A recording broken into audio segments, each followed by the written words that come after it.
Hello good morning all of you. आज हम आप लोग को पढ़ाएंगे एंजियोस्पर्म। एंजियोस्पर्म में आज पढ़ाएंगे फ्लावर्स के बारे में। चलिए हम बात कर लेते हैं कि फ्लावर्स क्या होते हैं, फ्लावर की स्टडी को क्या कहते हैं, फ्लावर्स कितने टाइप के होते हैं। तो आज फ्लावर का हम एक जनरल ओवरव्यू देखते हैं कि फ्लावर्स कहते किसे हैं, फ्लावर्स क्या होते हैं, फ्लावर के कौन से पार्ट होते हैं।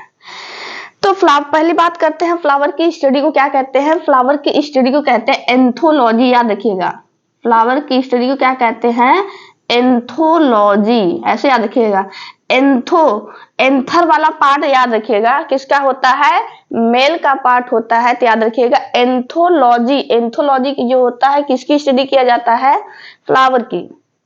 फ्लावर की जो होता है स्टडी को कहते हैं एंथोलॉजी कहते हैं। अब बात करते हैं फ्लावर की डिफिनीशन क्या होगी। फ्लावर की डिफिनीशन क्या होगी, फ्लावर जो होता है is a sexual reproduction part of all angiosperm plant.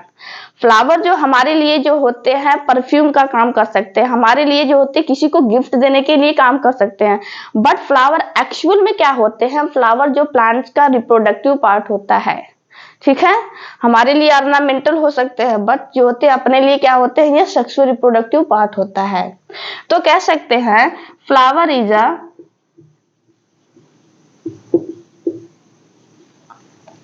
sexual reproductive parts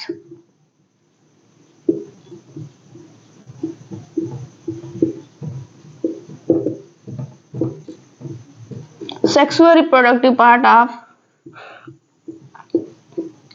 all angiosperm plant। जितने भी एंजियोस्पर्म प्लांट होते हैं, फ्लावर क्या होते हैं, उनके सेक्सुअल रिप्रोडक्टिव पार्ट होता है। या फिर सेक्सुअल ना करके अगर कह सकते हैं रिप्रोडक्टिव पार्ट तो भी सही है, तो सेक्सुअल लगा देते हैं तो सही रहेगा, ठीक है। कहीं कहीं पे लिखा रहता है flower is a reproductive part of all angiosperm plant, तो ये भी सही रहेगा। आगे बात करते हैं फ्लावर जो होते हैं कितने टाइप के होते हैं। फ्लावर्स को डिवाइड किया गया है दो टाइप के। फ्लावर को डिवाइड किया गया है कितने पार्ट में, दो। एक होता है कंप्लीट फ्लावर, एक होता है इनकम्प्लीट फ्लावर, ठीक। कंप्लीट फ्लावर किसे कहते हैं, इनकम्प्लीट फ्लावर किसे कहते हैं, ये याद रखिएगा। कंप्लीट मतलब जिसमें चारों के चारों होर्ल प्रेजेंट हो। चारों होर्ल मतलब क्या होगा, फ्लावर का वह पार्ट जिसमें उसके चारों पार्ट प्रेजेंट होने क्या बोलेंगे, कंप्लीट फ्लावर। इनकम्प्लीट, कंप्लीट का मतलब नाम से ही पता चल रहा है कि कोई चीज कंप्लीट है, उसके अंदर सब कुछ है। और इनकम्प्लीट का मतलब कुछ ना कुछ अधूरा है उसके अंदर, पूरा वो नहीं है। तो कंप्लीट और इनकम्प्लीट पे देखेंगे कि जैसे होर्ल का मतलब होता है उसके चारों पार्ट, जैसे कैलिक्स, कोरोला, एंड्रोशियम, गाइनोशियम, ये इसके चारों पार्ट को मिला के बोला जाता है होर्ल, उसके होर्ल है। जैसे कंप्लीट फ्लावर कहेंगे कि द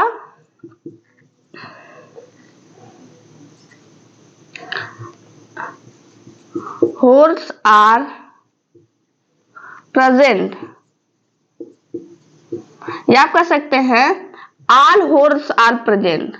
सारे के सारे जो होते हैं होर्ल अगर प्रेजेंट रहेंगे तो उन्हें क्या बोलेंगे, कंप्लीट फ्लावर।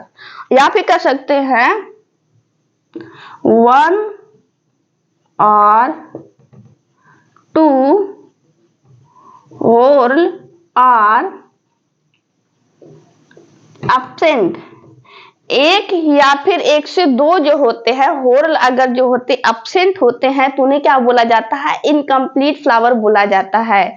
और इनकम्प्लीट फ्लावर आपको देखने को मिलता है यूफोर्बिया, इसका एग्जांपल है, याद रखिएगा। तो कंप्लीट याद रखिएगा जिसमें जो होते हैं कैलिक्स, कोरोला, एंड्रोशियम, गाइनोशियम चारों प्रेजेंट होते हैं, उन्हें क्या बोलेंगे, कंप्लीट। इन चारों में से कोई एक, दो या फिर तीन, ठीक है, कोई ना कोई एक मिसिंग होगा तो उसे बोला जाएगा इनकम्प्लीट फ्लावर। अब बात करते हैं फ्लावर के कुछ पार्ट क्या हैं। एक जो होता है एसेसरी ऑर्गन होते हैं,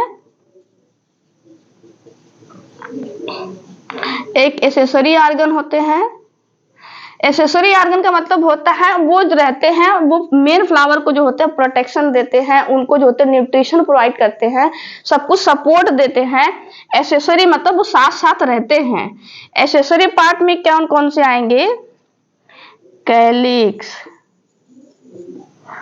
कोरोला,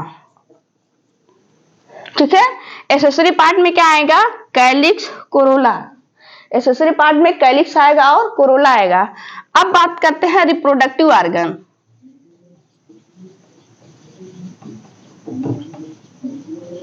रिप्रोडक्टिव ऑर्गन में कौन आएगा? रिप्रोडक्टिव ऑर्गन में आएगा स्टैमेन और कार्पेल लिखें, या फिर स्टैमेन नहीं लिखते हैं, उसके पार्ट को नहीं लिखते हैं, ऐसे लिखते हैं एंड्रोसियम और गाइनोसियम, ये सबसे सही है, ठीक है। यहाँ पे एसेसरी पार्ट भी हो सकता है, एसेसरी जो होता है रिप्रोडक्टिव पार्ट भी हो सकता है, एसेसरी ऑर्गन बोले या फिर जो होते हैं रिप्रोडक्टिव ऑर्गन बोले, बात एक ही है। तो एसेसरी ऑर्गन में कौन कौन से आएंगे? कैलिक्स आएगा, कोरोला आएगा, और रिप्रोडक्टिव पार्ट में कौन आएगा? एंड्रोशियम आएगा और गाइनोसियम आएगा, ये याद रखिएगा। कल हम आपको लोग को पढ़ाएंगे एंड्रोशियम का पूरा पार्ट, गाइनोसियम का, कैलिक्स का, कोरोला की सारे यूनिट भी बताएंगे। तो आज के लिए इतना ही। आई होप सो आप लोग को समझ में आया होगा। एक दो बार देख लेंगे, समझ में आ जाएगा। तो अभी के लिए इतना ही।